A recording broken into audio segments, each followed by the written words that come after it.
Hi friends, அனைவருக்கும் வணக்கம். ஓம் முருகா போற்றி, கந்தா போற்றி, கடம்பா போற்றி, ஓம் பழனி ஆண்டவா போற்றி, ஓம் திருச்செந்தூர் ஆண்டவா போற்றி. இந்த வீடியோ பார்க்குற அனைவருக்கும் முருகன் அருள் பெறட்டும். இன்றைக்கி நம்ம ஒரு டிஃப்ரெண்ட்டான வீடியோ பார்க்க போகிறோம். நம்ம இது வரைக்கும் நம்ம சேனலில் வந்துட்டு ஆன்மீகம் ரிலேட்டடாக வீடியோ ஷார்ட்ஸ் இன்ஃபர்மேஷன்ஸ் எல்லாமே பார்த்துருப்பீங்க. இன்றைக்கி வந்துட்டு ஒரு டிஃப்ரெண்ட்டான ஒரு வீடியோ பார்க்க போகிறோம். என்னென்னா, நம்ம சப்ஸ்கிரைபர் ஃபேமிலிஸில் வந்துட்டு நிறைய குழந்தைங்கள் இருப்பாங்க, இல்லை அவங்களோட குழந்தைங்களே படிக்கிறவங்க, ஸ்கூல் போகிறவங்க, இல்லை இப்போ பப்ளிக் எக்ஸாம்ஸ் நியர்பை வந்துட்டு இருக்குதுல்ல, அதுக்கு தயாராகிட்டுருக்கிற குழந்தைங்கள் நிறைய பேர், ஸ்டூடெண்ட்ஸ் நிறைய பேர் இருப்பாங்க. ஸோ அவங்களுக்காக ஒரு டிப்ஸ் அண்ட் ட்ரிக்ஸ் தான் நாங்கள் இந்த வீடியோவில் தரப்போகிறோம். நீங்கள் ஏன் இது தரீங்க, நாங்கள் ஏன் இதை பார்க்கணும், நீங்கள் சொல்கிறது வந்துட்டு யூஸ்ஃபுல்லாக இருக்குமா, நீங்கள் சொன்னது வந்துட்டு பண்ணால் மார்க் வருமா அப்படின்ட்டு உங்களுக்குள்ள நிறைய கொஷின்ஸ் இருக்கும். நான் தரேன்னு சொல்லிட்டு நான் ஃபஸ்ட்டு சொல்லிடுறேன். அதுக்கப்புறம் உங்களுக்கு இந்த வீடியோ பிடிச்சிருந்துச்சின்னா ஃபுல்லாக ஸ்கிப் பண்ணாமல் பாருங்கள். ஏன்னா நாங்கள் வந்துட்டு 10th school first topper, 11th school first, 12th school first, காலேஜ்லேயும் மெரிட்டில் தான் போய் ஜாயின் பண்ணேன். காலேஜ்லேயும் கிளாஸ் 3rd. இப்போ நான் ஒரு ப்ரைவேட் பேங்க்கில் ஒரு டாப் பொசிஷனில் இருக்கேன். ஸோ எனக்கு என்னென்னா, நான் சில ட்ரிக்ஸ் யூஸ் பண்ணனால தான் வந்துட்டு என்னால் வந்துட்டு ஸ்கூல் ஃபஸ்ட்டு வர முடிஞ்சிச்சு. அது நான் படித்த காலம் ரொம்ப கிடையாது, ஒரு 4 years முன்னாடி தான். இப்போது நான் 4 to 5 to 6 முன்னாடின்னு வச்சுக்கோங்களேன். நான் படிக்கும்போது வந்துட்டு நான் 3 மெயின் சப்ஜெக்ட்லேயும் 100க்கு 100 வாங்கியிருந்தேன். மேக்ஸ்லேயும், கணக்குலேயும் 100க்கு 100 வாங்கியிருந்தேன். சயின்ஸ்லேயும் 100க்கு 100 வாங்கியிருந்தேன். சோஷியலையும் 100 out of 100 100க்கு 100 வாங்கியிருந்தேன். ஸோ எனக்கு தெரிஞ்ச ஒரு ட்ரிக்ஸையும் டிப்ஸையும் தான் நான் தரலாம் அப்படின்னு சொல்லிட்டு நான் யோசிக்கிறேன். ஸோ உங்களுக்கு இது பிடிச்சிருந்துச்சுன்னா, யூஸ்ஃபுல்லாக இருக்கும் அப்படின்னு நினச்சிருந்தீங்கன்னா, நம்ம வீடியோவுக்கு வந்துட்டு ஃபுல்லாக ஸ்கிப் பண்ணாமல் பாருங்கள். நம்ம சேனலை வந்துட்டு சப்ஸ்கிரைப் பண்ணிடுங்க. சரி, வாங்க நம்ம இப்போ வீடியோக்குள்ளே போகலாம். இப்போ நான் இந்த வீடியோ வந்துட்டு 2 பார்ட்டாக போட போகிறேன். Part 1, part 2. பார்ட் 1ல் எங்களுக்கு எவ்வளவு நல்ல ரெஸ்பான்ஸ் வருதோ அதை பொறுத்து தான் பார்ட் 2 போட போகிறோம். இப்போ வந்துட்டு இன்னும் ஒரு சில நாளில் வந்துட்டு பப்ளிக் எக்ஸாம் வரும். அதுக்காக குழந்தைங்கள் வந்துட்டு தயாராகிட்டு இருப்பாங்க. இன்னும் சில பேர் வந்துட்டு படிக்காமையே இருப்போம், லைக் புக்கே தொடாமல். இப்போ என்னடா பண்ணுறது, இன்னும் ஒரு கொஞ்ச நாளில் பப்ளிக் எக்ஸாம் வருதுன்னு ரொம்ப மன அழுத்தத்துக்கு இதாகி நம்ம பாஸ் ஆக மாட்டோமா, நல்ல மார்க் வாங்க மாட்டோமா, அட்லீஸ்ட் ஒரு ஆவரேஜாச்சும் வாங்க மாட்டோமான்னு சொல்லிட்டு நிறைய குழந்தைங்கள் இப்போ நம்ம ஒன்றுமே படிக்காமல் இருக்கிறோமே, புக்கே தொடாமல் இருக்கிறோமே, என்ன பண்ண போகிறோம் அப்படின்னு சொல்லிட்டு அவ்வளோ பயந்து இருப்பாங்க. பேரண்ட்ஸ் எல்லோரும் வந்துட்டு எல்லா குழந்தைங்களும் ஸ்ட்ரெஸ் பண்ண மாட்டாங்க, மன அழுத்தத்துக்கு கொண்டு போக மாட்டாங்க. இருந்தாலும் நல்ல மார்க் வாங்கிடணும். அப்போ தான் 11th 12th வந்துட்டு நமக்கு பிடிச்ச குரூப் கிடைக்குங்கிறத விட நம்ம எஜுகேஷன், படிப்பு தானேங்க ரொம்ப முக்கியம். படிப்பு தான் நம்மளை வந்துட்டு அடுத்த கட்டத்துக்கு கொண்டு போகும். ஸோ நம்ம 10th எவ்வளோ நாள், 10thலையோ இல்லை 12thலையோ வந்துட்டு நம்ம எவ்வளோ மார்க் வாங்குகிறோமோ அதை பொறுத்து தான் நம்மளோட அடுத்த கட்டமே போகும். இப்போ 10th படிக்கிறவங்களா இருந்தாங்கன்னா 11th 12th குரூப் எடுக்கிறதுக்கு வந்துட்டு மார்க் வந்துட்டு ரொம்ப இம்பார்ட்டண்ட்டாக இருக்கும். 12th படிக்கிறவங்களா இருந்தாங்கன்னா கட் ஆஃப் வச்சு தான் காலேஜ் கிடைக்கணும். பிடிச்ச காலேஜ் கிடச்சி நல்ல வேலைக்கு போய் இது பண்ணுறது, இந்த வாழ்க்கையில் முன்னேறது தான் எல்லோரும் இப்போ போராடிட்டுருக்கோம். ஸோ அதுக்கு அடிப்படையாக இருக்கிறது தான் வந்துட்டு படிப்பு, எஜுகேஷன். அதில் இப்போது நம்ம ஸ்டேட்டில் இருந்தாலும் நம்ம இப்போ இருக்கிற எஜுகேஷன் சிஸ்டமில் வந்துட்டு மார்க் வந்துட்டு ஒரு முக்கியமான இடத்த வந்துட்டு வகுக்குது.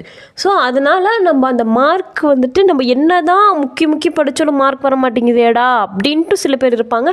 சில பேர் எப்படி படிக்கிறதுன்னு தெரியலையே, இன்னும் நான் ஸ்டார்ட்டே பண்ணலையே, இன்னும் நான் தொடங்கூட கிடையாது, என்ன பண்ணுறதுன்னு எனக்கு தெரியலையே அப்படின்ட்டு நீங்கள் கவலைப்பட வேண்டாம். அதுக்கு தான் நாங்கள் தெரிஞ்ச நான் என்னோடய ஃப்ரெண்ட்ஸ் சர்க்கிளில் கேட்டு எங்களுக்கு தெரிஞ்ச ஒரு ட்ரிக்ஸ் தான் உங்களுக்கு சொல்கிறோம். இது உங்களுக்கு யூஸ்ஃபுல்லாக இருக்கும்னு நாங்கள் நம்புகிறோம். இது நீங்கள் பயன்படுத்தி பார்த்துட்டு நீங்கள் வந்துட்டு சொல்லுங்கள், ஓகேங்களா? சரி, வாங்க நம்ம வீடியோக்குள்ளே போயிடலாம். அதுக்கு முன்னாடி இதான் நீங்கள் ஃபஸ்ட் டைம் நம்ம சேனலை பார்க்குறீங்கன்னா, நம்ம சேனல் சப்ஸ்கிரைப் பண்ணிவிட்டு ஷேர் அண்ட் லைக் பண்ணுங்கள். நீங்கள் பண்ணுற ஒவ்வொரு சப்ஸ்கிரிப்ஷன், ஷேர் அண்ட் லைக் வந்துட்டு எங்களுக்கு மோட்டிவேட்டடாக இருக்கும்.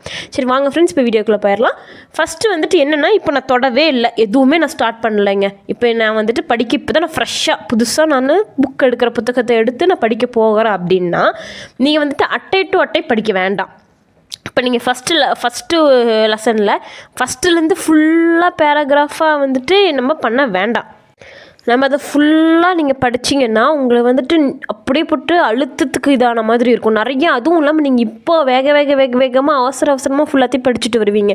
அதனால் உங்களுக்கு எதுவுமே வந்துட்டு எக்ஸாம் ஹாலில் போய் தெரிஞ்ச மாதிரி இருக்கேடா, இதுக்கு அது வருமா, அந்த கொஷினுக்கு இது வருமானு சொல்லிட்டு ஃபுல்லாக குழம்பி போயிடுவோம். அதனால் நீங்கள் என்ன பண்ணுறீங்கன்னா என்னென்னா, இம்பார்ட்டன்ட் முக்கியமான கொஷின்ஸுன்னு இருக்கும்ல, நம்ம ஸ்கூலில் டீச்சரே சொல்லியிருப்பாங்க. இல்லைன்னா கடைசி ஒரு 3 வருஷம் 4 வருஷத்தில் 3 வருஷம் கூட எடுத்துக்கோங்க, 3 வருஷத்தில் கொஷின் பேங்க் இருக்கும். ஓகேங்களா, கடைசி 3 வருஷத்தோட கொஷின் பேங்க் இருக்கும். அதில் எந்தெந்த கொஷின், இப்போ நீங்கள் அதிக மார்க் இருக்கிற கொஷின் எடுத்துக்கோங்க. ஃபார் எக்ஸாம்பிளுக்கு சொல்கிறேன், ஒரு 20 மார்க் கொஷின் இருக்குதுன்னு எடுத்துக்கோங்க. சரிங்களா, கடைசி 3 வருஷத்தில் கொஷின் பேங்க்கில் அந்த கொஷின் எந்த கொஷின் ரிப்பீட்டடாக வந்துட்டுருக்கு, எந்த கொஷின் நமக்கு ரிப்பீட்டடாக இருக்குது அப்படின்னு சொல்லிட்டு பாருங்கள். அதுவும் இல்லாமல் முக்கியமான கொஷின்னு சொல்லிட்டு மேம் சொல்லியிருப்பாங்க, டீச்சரோ இல்லை சாரோ சொல்லியிருப்பாங்க. அந்த கொஷினை மட்டும் நீங்கள் படிச்சுக்கோங்க.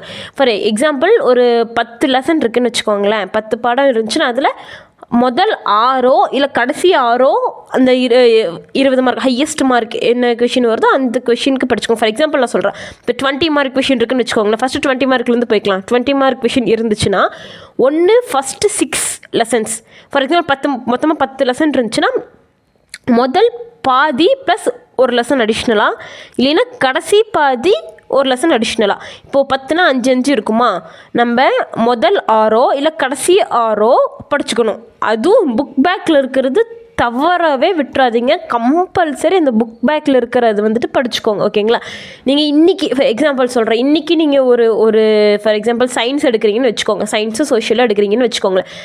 இன்றைக்கி ஃபுல்லாக சோஷியலாக உட்காந்து படிக்காதீங்க. ஓகேங்களா, உங்களால் முடியும்னா ஃபுல்லாக சோஷியலாக எடுத்து படிங்க. இல்லைன்னா 2ஆக பிரிச்சுக்கோங்க. காலையிலேருந்து மதியத்து வரைக்கும் சாப்பிட்றதுக்கு முன்னாடி வரைக்கும் ஒரு சப்ஜெக்ட்டும், சாப்பிட்றதுக்கு அப்புறம் வரைக்கும் ஒரு சப்ஜெக்ட் எடுத்துக்கோங்க. சரிங்களா, அந்த 20 மார்க் ஃபஸ்ட்டு முடிச்சிருங்க. முதல் 6 எக்ஸாம்பிளுக்கு சொல்கிறோம், பாதி அதோட ஒரு லெசன் எக்ஸ்ட்ரா, கடைசி பாதி அதோட ஒரு லெசன் எக்ஸ்ட்ரா. அப்புறம் கொஷின் பேங்க் இருக்குங்களா, கடைசி 3 வருஷத்தோட கொஷின் பேங்க்கு, அதை வந்துட்டு நல்லா அதில் எந்தெந்த கொஷின் ரிப்பீட்டடாக கேட்டிருக்கோங்களோ அந்த கொஷின் கம்பல்சரி படிச்சுக்கோங்க. அதுவும் இல்லாமல் மேம் வந்துட்டு சில கொஷின் சொல்லியிருப்பாங்க இந்த கம்பல்சரி வரும்ன்ட்டு, கண்டிப்பாக அதை படிச்சுக்கோங்க. அது மட்டும்தான் வரும். நீங்கள் ஃபுல்லாக உட்காந்து புக்கேவே உட்காந்து படிக்கணும்னு தேவை கிடையாது. ஸோ அது படிச்சுட்டிங்கன்னா 20 மார்க் முடிஞ்சிடும். அப்புறம் புத்தகத்துக்கு ஒவ்வொரு லெசனுக்கு பின்னாடி இருக்கிற புக் பேக் கொஷின்ஸ்னு சொல்லுவாங்க. 1 மார்க்கு, 2 மார்க்கு, 5 மார்க்கு, 10 மார்க்கு, 20 மார்க்குன்னு சொல்லிட்டு புக் பேக் கொஷின்ஸ் இருக்கும் பார்த்தீங்களா, அது கம்பல்சரி படிச்சிருங்க. அதை வந்துட்டு நீங்கள் விடவே விடாதீங்க. அதுலேருந்து கண்டிப்பாக கொஷின் வரும். சரிங்களா, 1 மார்க் ஃபஸ்ட்டு முடிச்சிருங்க. புத்தகத்துக்கு பின்னாடி இருக்கிற அந்த பாடத்துக்கு பின்னாடி இருக்கிற 1 மார்க் ஃபுல்லாக முடிச்சிருங்க. அப்போ 20 மார்க் 1 மார்க்கும் முடிஞ்சுதா, மிச்சம் வந்துட்டு 10 மார்க்கோ 5 மார்க்கோ 2 மார்க்கோ இருக்கும். அது ஃபஸ்ட்டு நீங்கள் புக் பேக் இருக்கிறது எல்லாம் முடிச்சிருங்க. புக் பேக் முடிச்சுட்டாவே உங்களுக்கு வந்துட்டு 50 to 60% வந்துட்டு உங்களுக்கு ஃபுல்லாக கவர் ஆயிரும். ஓகேவா, ஸோ நமக்கு 1 மார்க்கு பிரச்சனை கிடையாது. அந்த பெரிய கொஷின் 20 மார்க்கோ 10 மார்க்கோ அதுவும் பிரச்சனை கிடையாது. புக் பேக்கில் இருந்து உங்களுக்கு 10 கொஷினில் கண்டிப்பாக 5-6 கொஷின் கண்டிப்பாக வரும் புக் பேக்லேருந்து. ஓகேங்களா, அது போக இதெல்லாம் முடிச்சுட்டு அது போக ஏதாச்சும் இம்பார்ட்டண்ட் கொஷின்ஸ்னு சொல்லியிருப்பாங்களே 2 மார்க்கில் 5 மார்க்லேயோ இம்பார்ட்டண்ட் கொஷின்ஸ் மட்டும் படிங்க. அது படித்து அதுவே தெளிவாக படிச்சிருங்க. அப்படி படித்தாவே உங்களுக்கு வந்துட்டு மோரோவர் இப்போது பாஸே ஆக முடியாதுன்னு சொல்கிறவங்க இருக்கிறாங்கல்ல, இல்லைன்னா ஆவரேஜ் ஒரு ஜஸ்ட் பாஸ் ஆகிற ஸ்டூடெண்ட்ஸ்க்குலாம் இது யூஸ்ஃபுல் ஆகும். நான் வந்து டாப்பருக்கு வந்துட்டு பார்ட் 2 வீடியோ போடுறேன். அதில் வந்துட்டு நிறைய ட்ரிக்ஸ் இருக்குது. நீங்கள் வந்துட்டு பார்ட் 2 உங்களுக்கு வேணும்னா நீங்கள் கமெண்ட் பண்ணுங்கள். இது வந்துட்டு ஆவரேஜ் ஸ்டூடெண்ட்ஸ்க்கு, இப்போது ஜஸ்ட் பாஸ் ஆகக்கூடியவங்களுக்கோ இல்லை ஆவரேஜாக மார்க் வாங்கணும், எனக்கு சென்டம்லாம் வேணாம் ஆவரேஜாக மார்க் வாங்கணும்னு சொல்கிறவங்களுக்கு இந்த ட்ரிக்ஸ் யூஸ் ஆகும். சரிங்களா, அப்போது இது முடிச்சிட்டிங்களா, ஃபஸ்ட்டு வந்துட்டு உங்களுக்கு புக் பேக்லாம் படித்து முடிச்சிருங்க. கொஷின் பேங்க் பார்த்து படித்து முடிச்சிருங்க. இதுலேயே உங்களுக்கு வந்துட்டு 60 to 70% கவர் ஆயிடும். ஸோ ஒரு ட்ரிக் முடிஞ்சா, இன்னொரு செகண்ட் ட்ரிக் என்னென்னா, நீங்கள் படிக்க போகும்போது ஃபோனு, டிவி, சோஷியல் மீடியா எல்லாத்தையும் தூக்கி வச்சுருங்க. அந்த சைடு ஓரங்கட்டி வச்சுட்டு ஒரு புக்கு பக்கத்தில் ஒரு நோட்டு பென்சிலோ வச்சுட்டு ஒரு வாட்டர் பாட்டில் ஃபுல்லாக தண்ணி நப்பி வச்சுக்கோங்க. நீங்கள் சோஷியல் மீடியா சைடோ ஃபோனோ இல்லை உங்களுக்கு ஏதாச்சும் டிஸ்டர்பன்ஸ் வர மாதிரி இருந்தால் அதை ஓரங்கட்டி வச்சுக்கிட்டு ஒரு ரூமில் வீட்டில் உட்காந்து படிக்கிற மாதிரி இருந்தால் ஒரு ரூமில் உட்காந்து படிங்க, ஸ்கூலில் உட்காந்து படிக்கிற மாதிரி இருந்தால் தனியாக ஃப்ரெண்ட்ஸ் கூட சேர வேண்டாம், படிக்கும்போது மட்டும் தனியாக உட்காந்து படிங்க. ஓகேங்களா? இது செகண்ட் ட்ரிக். மூணாவது ட்ரிக் என்னென்னா, யாருனாலையும் தொடர்ந்து படிக்கவே முடியாது. நம்ம மூளை வந்துட்டு தொடர்ந்து 2 மணி நேரம் 3 மணி நேரம் படிக்க முடியாது. என்ன பண்ணுறீங்கன்னா, ஒரு மணி நேரம் படிச்சுட்டு ஒரு 10 to 15 நிமிஷம் பிரேக் எடுத்துக்கோங்க. சும்மா நடந்து போயிட்டு வாங்க, இல்லை ஏதாவது தண்ணி நிறைய குடிங்க, ஏதாச்சும் உங்கள் ஃப்ரெண்ட்ஸ் கூட பேசணுன்னா பேசிட்டு நல்லா உங்களை ஆஸ்வாஸ்தப்படுத்திட்டு ரிலாக்ஸ் பண்ணிவிட்டு மறுபடியும் வந்து படிங்க. அப்போ தான் உங்கள் பிரெயின் வந்துட்டு உங்கள் மூளை வந்துட்டு ஆக்டிவாக வேலை செய்யும். தொடர்ந்து உட்காந்து நான் படிக்க போகிறான்டா அப்படின்னு சொல்லிட்டு நீங்கள் சிங்கம் ஒன்று பூராப்பட்டதே அப்படின்னு நீங்கள் படிக்க போகிறான்னு நினச்சிட்டு ஃபுல்லாக உட்காந்து மாங்குன்னு படிச்சிங்கன்னா அது ஒன்றுமே வேலைக்கு ஆகாது. நீங்கள் படித்தது எதுவுமே உங்கள் மண்டையில் ஏறாது. என்ன பண்ணுறீங்கன்னா, ஃபஸ்ட்டு ஒரு மணி நேரம் நல்லா படிச்சுட்டு 10 நிமிஷம் 15 நிமிஷம் ரிலாக்ஸ் பண்ணிவிட்டு அதுக்கப்புறம் உட்காந்து படிங்க. ஓகேவா? இன்னொன்று என்னென்னா, ஒரு நாளைக்கு இப்போ நீங்கள் வீட்டில் உட்காந்து படிக்கிறவங்களா இருந்தீங்கன்னா, நீங்கள் காலையிலேருந்து டு மத்தியானம் ஒரு சாப்டர் ஒரு சப்ஜெக்ட் எடுத்துக்கோங்க. மத்தியானம் டு சாயந்தரம் சப்ஜெக்ட் எடுத்துக்கோங்க. இல்லைன்னா ஒரு நாள் ஃபுல்லாக உங்களால் படிக்க முடியும்னா ஒரு நாள் ஃபுல்லாக அந்த சப்ஜெக்ட் எடுத்துக்கோங்க. ஓகேங்களா? இல்லை ஸ்கூலில் உட்காந்து படிக்கிற மாதிரி இருந்தீங்கன்னா, ஸ்கூலில் அவங்க ஒவ்வொரு பீரியட்லேயும் இல்லைன்னா ஒவ்வொரு மேமும் வருவாங்களே, இந்த பீரியட் இந்த மேம் அப்படின்னு சொல்லி உங்களுக்கு வந்துட்டு அசைன் பண்ணி கொடுத்துரு அலோகேட் பண்ணியிருப்பாங்கல்ல, அப்போது அந்த சப்ஜெக்ட் எடுத்து படிச்சுக்கோங்க. ஓகேங்களா? அடுத்தது என்னென்னா, நீங்கள் அப்படியே மக்கப் பண்ணி போனீங்கன்னா வேலைக்கே ஆகாது. மக்கப் பண்ணி நீங்கள் எக்ஸாம் ஹாலில் போய் உட்காந்திங்கன்னா, என்னடா இந்த கொஷின் ஞாபகம் இருக்கே ஆனால் ஆன்சர் ஞாபகம் இல்லையே, ஆன்சர் இதுவாக இருக்குமோ அதுவாக இருக்குமோ அப்படின்னு சொல்லிட்டு உங்களுக்கு குழப்பமே தவிர கண்டிப்பாக இதுதான் இந்த கொஷினுக்கு இதுதான் ஆன்சர்னு தெரியவே தெரியாது. அதனால் நீங்கள் மனப்பாடம் மக்கப் பண்ணாதீங்க. என்ன பண்ணுறீங்கன்னா, புரிஞ்சு படித்து பழகுங்க. உங்களுக்கு புரியலைன்னா உங்கள் ஃப்ரெண்ட்ஸ்கிட்டயோ டீச்சர்கிட்டயோ கேளுங்க. அப்படியும் இல்லைன்னா புரிஞ்சு உங்களுக்கு நார்மல் இங்கிலீஷ் கண்டிப்பாக தெரியும் எல்லாத்துக்கும். தமிழ் மீடியமாக இருந்தாங்கன்னா தமிழ் எல்லாத்துக்கும் கண்டிப்பாக புரியும். அது என்ன பண்ணுறீங்கன்னா, பாட்டாக படிங்க. இது வந்துட்டு ஒரு ஓல்டு கான்செப்ட் தான், ஆனால் வந்துட்டு கண்டிப்பாக அது யூஸ்ஃபுல்லாக இருக்கும். இப்போ நீங்கள் ஏதாச்சும் ஒரு மனப்பாடம் பண்ணுறீங்கன்னா, உங்களுக்கு பிடிச்ச பாட்டு டியூன்லேயே அந்த பாட்டை படித்து பாருங்களேன். கண்டிப்பாக அது வந்துட்டு மண்டையில் ஏறும். அப்படி இல்லைன்னா பக்கத்தில் ஒரு நோட் வச்சுக்கோங்க. சரிங்களா? இப்போ நோட்டு வச்சுட்டு அந்த கொஷின் அந்த ஒரு கொஷினுக்கு ஆன்சரை வந்துட்டு வரைஞ்சி, இப்போ உங்களுக்கு ட்ராயிங் பண்ண முடியும்னா அதை வரைஞ்சிக்கோங்க. வரைஞ்சி இதுலேருந்து இது வருது, இது வந்து இப்படி ஆகுது அப்படின்னு சொல்லிட்டு வரைஞ்சி நீங்கள் படிச்சிங்கன்னா அது அப்படியே மண்டையில் ஏறிக்கும். ஸோ கொஷின் வந்துட்டு இதுதான், இதுக்கு ஆன்சர் வந்துட்டு இப்படி தான், இப்படி வந்துட்டு நம்ம வரைஞ்சி படித்தோம்னா ரொம்ப ரொம்ப ஈஸியாக நம்ம மண்டையில் ஏறிக்கும். நீங்கள் போய் மக்கப் பண்ணவே தேவையில்லை. அந்த கொஷின் வந்துட்டு உங்களுக்கு வாழ்நாள் ஃபுல்லாகவும் மறக்காது. ஸோ இதெல்லாம் நீங்கள் ப்ராக்டிஸ் பண்ணாவே நீங்கள் வந்துட்டு ஈஸியாக ஒரு ஆவரேஜ் வாங்குறவங்களுக்கு ரொம்ப பாஸே ஆக முடியாதுன்னு சொல்கிற ஸ்டூடெண்ட்டுக்கும், இல்லை நான் கொஞ்சம் நல்ல மார்க் வாங்கணும் அப்படின்னு சொல்கிற ஸ்டூடெண்ட்டுக்கும் வந்துட்டு இது யூஸ்ஃபுல்லாக இருக்கும். இல்லை இன்னொன்று படிக்கவே ஆரம்பிக்கல, இப்போ தான் நான் படிக்கவே போகிறேன், என்ன படிக்கிறது ஏது படிக்கிறதுனே தெரியல, குழப்பமாக இருக்குது அப்படிங்கிறவங்களுக்கு வந்துட்டு இது ரொம்ப ரொம்ப யூஸ்ஃபுல்லாக இருக்கும். நீங்கள் வந்துட்டு உங்களுக்கு ஆல்ரெடி ப்ளூ பிரிண்ட் இருந்துச்சுன்னா அந்த ப்ளூ பிரிண்ட் படி படிங்க. இல்லைன்னா நான் சொன்ன மாதிரி ஃபஸ்ட்டு இம்பார்ட்டன்ட் கொஷின்ஸ் எல்லாம் படித்து முடிச்சிருங்க. அது பெரிய பெரிய மார்க் இருக்கிற கொஷின்ஸ். ஃபார் எக்ஸாம்பிள் நாங்கள் படிக்கும்போது 20 மார்க் 10 மார்க் இருந்துச்சு. ஸோ இப்போ உங்களுக்கு 10 மார்க் 5 மார்க்குன்னா ஃபஸ்ட்டு அந்த 10 மார்க்கை முடிச்சுட்டு அதுக்கப்புறம் இந்த 5 மார்க்கை முடிச்சுட்டு 1 மார்க் ஆரம்பிங்க. அதெல்லாம் புக் பேக் எல்லாம் இம்பார்ட்டன்ட் கொஷின்ஸ் ஃபஸ்ட்டு படித்து முடிச்சிருங்க. புக் பேக்கை மட்டும் விட்டுறாதீங்க. புக் பேக் நீங்கள் ஃபுல்லாக அந்த புக் பேக் பின்னாடி இருக்கிற 1 mark 2 mark 5 mark 10 mark 20 mark இந்த 20 மார்க்கு அதெல்லாம் படித்தாவே கண்டிப்பாக உங்களால் 80% வந்துட்டு மார்க் வாங்க முடியும். ஸோ புக் பேக் ஃபுல்லாக தரவு பண்ணிடுங்க. அப்படி உங்களால் 20 மார்க் என்னால் புக் பேக் ஃபுல்லாக படிக்கவே முடியாது. நான் வந்துட்டு என்னால் சுத்தமாக புக் பேக் ஃபுல்லாக 20 மார்க் கொஷினுக்கு மட்டும் சொல்லுங்கள். ஹை மார்க் நான் எக்ஸாம்பிளுக்கு சொல்கிறேன். ஹை மார்க்கு இப்போ 10 மார்க்னு வச்சுப்போம். 20 மார்க் வந்து 10 மார்க்னு வச்சுப்போம். 10 மார்க் கொஷின்ஸ் என்னால் புக் பேக் ஃபுல்லாக படிக்க முடியாதுன்னா ஒன்று ஃபஸ்ட்டு பாதி, இப்போ 10 லெசன் இருந்தால் 5 லெசன் ப்ளஸ் ஒரு லெசன் எக்ஸ்ட்ரா 6 லெசன் படித்து முடிச்சுக்கோங்க. ஃபஸ்ட்டு 6 லெசன் இல்லைன்னா கடைசி 6 லெசன்.